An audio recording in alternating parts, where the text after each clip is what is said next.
Hello and welcome to Stampin' on the Hill. I'm Deb Kais. Today I have a new tool for you. It's not really new, but I haven't shown it to you before specifically to show you all of its attributes.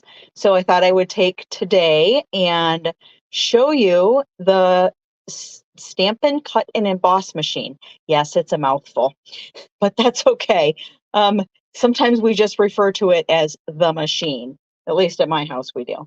I'm going to pop right in here and show you. I just got a new one because they were on sale, and I usually have two in my classes going. So I have one set up that we use primarily for cutting, and then a different one that I have set up for embossing. So two different stations. Anyway, this is what it looks like. This is the front view. I have it laying down on its side kind of. And so when you get it, it comes, I'm going to flip it this way. It comes without the handle. So there's just a little bit of assembly. They give you the little hex key thing to put it in there. And then it has a plug. This one doesn't have a plug in it right now, but that's the only assembly you really have to do. The nice thing about this is that it folds up nice and small. It didn't really measure this, but you can kind of tell from the grid. Well, let's see. It's about, well, there's the 12 on this side, and it goes to about the 6. So it's a little bit wider than 6 inches this way. And then these flaps fold down, and this is where you do all the work. This is not electric, so you can take it with you anywhere. It's awesome. And the way that it works is by thickness. So when you roll something through, it has to be the right thickness to fit in here in order to do what you're trying to make it do, whether that's cutting or embossing or whatever. So other than the machine, what you get in the box is the quick start guide. There's instructions. It tells you what's in the box, instructions how to attach the handle, and then how to use it.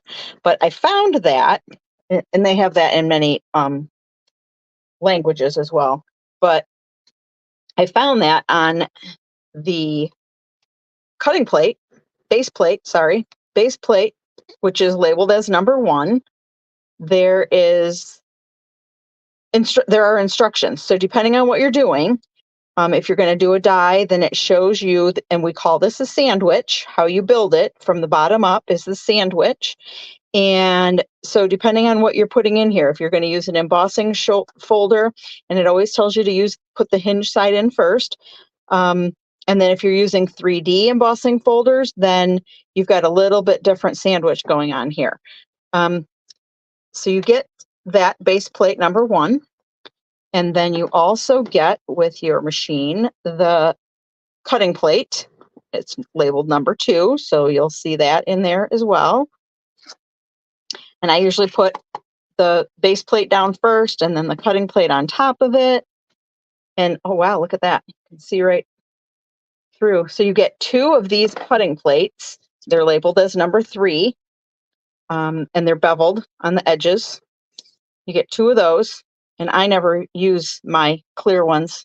I set those aside until the other ones are totally trashed and I have to just throw them away. And then you get the specialty plate, which is a number 4. And you don't want to cut on this or anything, but this is a different thickness than, I don't know if you can see that. Let me move this out of the way. I don't know if you can really see the difference in the thickness, but there's a different thickness in here than the cutting plate. So we're going to start with just basic instruction here. I'm going to grab my older plates because I don't like to get my new ones marked up yet. So I've got some older ones and they're well loved, you can tell.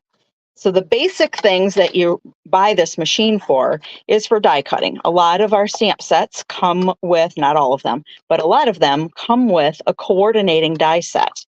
And this is just one in one of the new sets that I just got.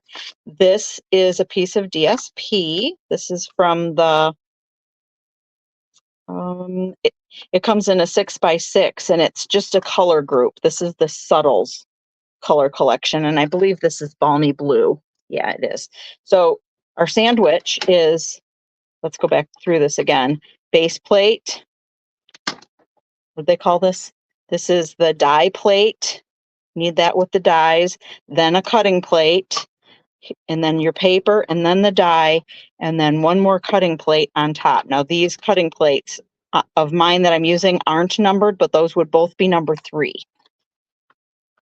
So we're gonna, and then you just crank the wheel. I usually shove it and then see which way the handle's gonna go. And then keep twisting it the same direction. And then, let's move this out of the way a minute. And then you pull it apart. Now, I'm gonna just, for now, I'm gonna move this out of the way. And so you could actually make a design in a piece of paper. I could have put that right in the middle and used that as a design. I did that in a recent video, actually. I think the way back Wednesday for July was like that. Anyway, I'm going to leave this the way it is because I'm going to show you a little trick in a little bit. So I'm going to leave that there. So that's your basic cutting. So it's all going to go like that, no matter what you cut. Then I'm going to show you that. So I have here a label die. And what I'm going to do is, move my ink out of the way here a minute, because we're going to modify this. So I'm going to bring my cutting stuff back in, and I didn't change my plates on these, so I still have the base plate, the die plate, cutting plate, number 3, and then I'm going to put, they tell you to not always go directly in the center, but because then it'll wear down just the center of the roller that's inside of there. But so I try to vary it a little bit. But and then the paper, and then the die, and then your other cutting plate, and then we'll run this through. Then we're going to use this again, so I'm not going to get it too far away. But so really what I have here is we're going to pretend and that we have this little stamp that says hi, and this is Lemon Lime Twist. And we're going to grab a sponge because it is photopolymer and I don't want to mess up it'll just look funny as all. Okay, so I'm going to stamp this not in the center because it's going to look kind of silly. So I'm going to stamp it off to one side, and then we're going to square up this label, and I'll show you how we do that. So, okay, now we're going to come back in, move this stuff out of the way. We're going to come back in with this.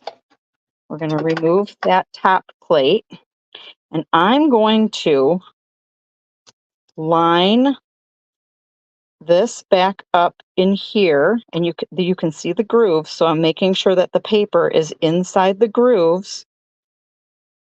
And then I'm going to see how small I really want it. I think it needs to go a little bit smaller. And then I would usually use some washi tape in here. Let me grab some washi tape a second.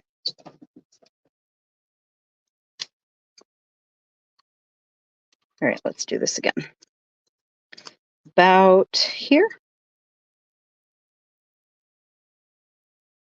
And I'm feeling underneath here to make sure that it's still in there. In the grooves in the back. All right. Then we'll put that other plate on the top. Send it through. Let's see how I did. All right. Put the washi tape off. That's the scrap part. Pull this gently. And so that turned out really cute, right? So again, you can modify all these dies depending on, what you really want from them. I'm going to use this in a project later, so I'm not going to go too far with that. This piece is scrap. And then let's see. Let me bring this in now. I was going to do this at the end. This is the die brush attachment for the Take Your Pick tool.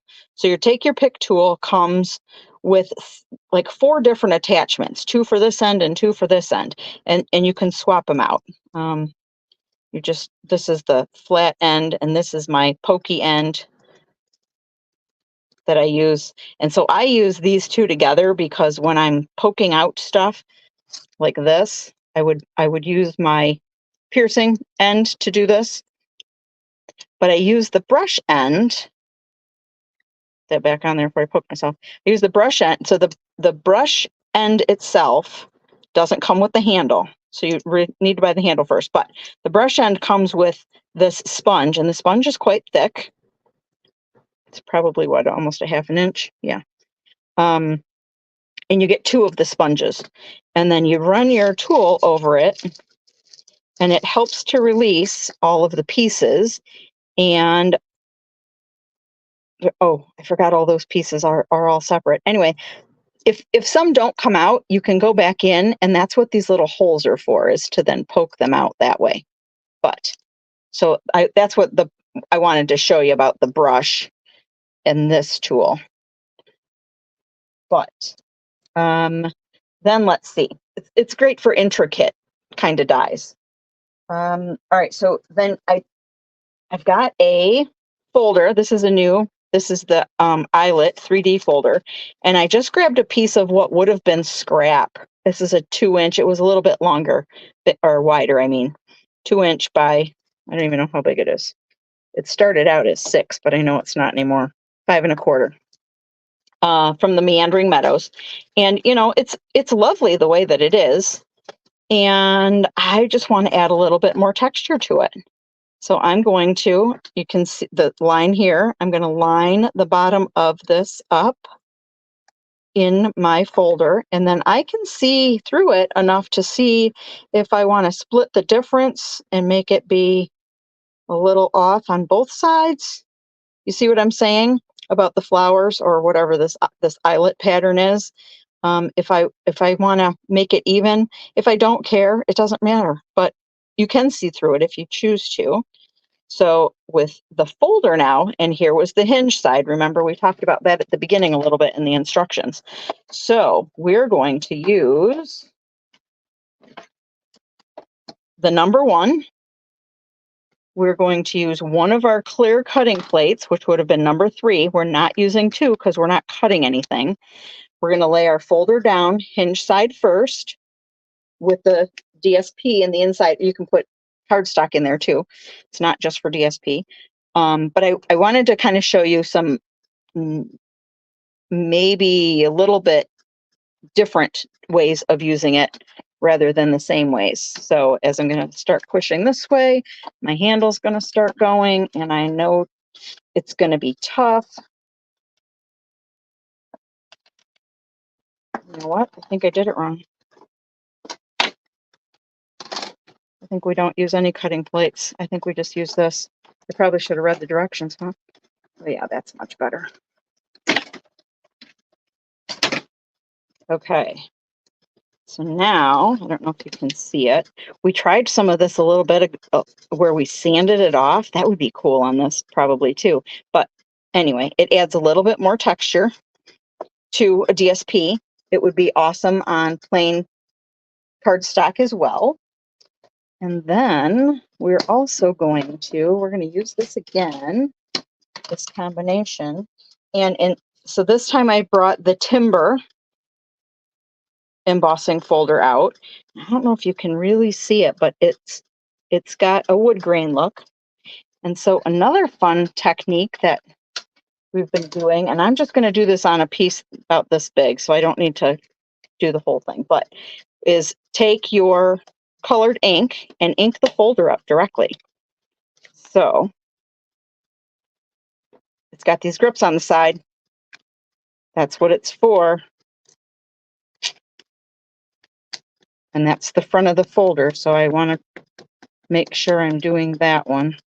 Just making sure that it's wide enough to cover my whole sheet of paper here that I've got. And I think my sheet is, gosh, it's probably 4 by 5 1/4.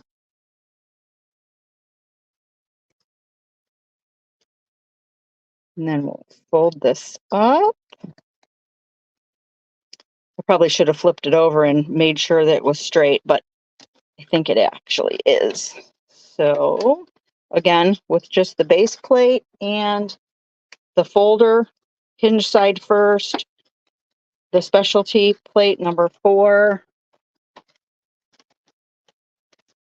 I haven't tried it with this combination of color and folder yet. So let's see what we've got here. So this is the way it comes out. Oh, it looks like I missed a spot. Darn it. That's okay. I can trim it down a little bit smaller. But that's kind of fun, isn't it? Really kind of cool.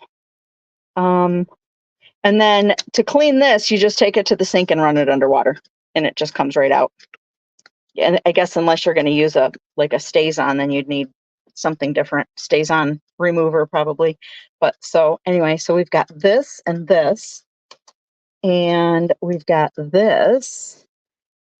It's not what I was expecting because I forgot that it cuts it that way. But I'm going to figure out a way to use that. Oh, and this piece here, we've got that. All these little pieces of stuff. Let me find my, get you back to me again. All these little pieces of stuff that now we have, I'm going to do something with them. So be sure to, oh, I forgot to tell you, we also have, and I don't own any, so I couldn't show you this, but Stampin' Up! Also has hybrid folders, and the folder actually has the die fits into it.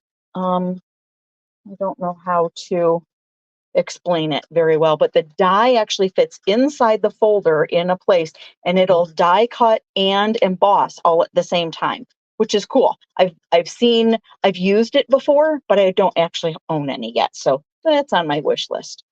Yes, we all still have wish lists. Anyway, so I wanted to make mention of that. In case you're interested in checking this out, the machine itself can be found on page 56 of the current catalog. This is the 2024 through 25 annual catalog. I also wanted to mention, although I showed you the standard size cut and emboss machine, there is also a mini cut and emboss machine, whereas my platforms are 6 inches wide. Oh, you can't see them, can you? I'm holding them up this way. That's it. So 6 inches wide. The mini, which I don't have either, the mini has, their plates are only 3.5 inches wide. So beware if you want to use the mini, kind of watch to see what will fit through it. Because even like this standard size folder would not fit through the mini because this is like 4 inches. I don't even know how. Oh, that one's bigger even. This was a 6-inch folder, but even the eyelet one is still 4 1/4, 4.5. I'm measuring, sorry. 4.5 inches the folder is. So those folders they do make, there are a few options to have narrower folders. But keep in mind, if you choose to get the mini, they're really cute, but beware of what you want to use it for. Okay, let's think here. All right, so I am going to use all these pieces that I created today. The rest of this week, I'm going to make projects out of them. So be sure to pop onto either Facebook or Instagram on Friday evening, and I will have the completed projects posted for you. Until next time, thanks for watching.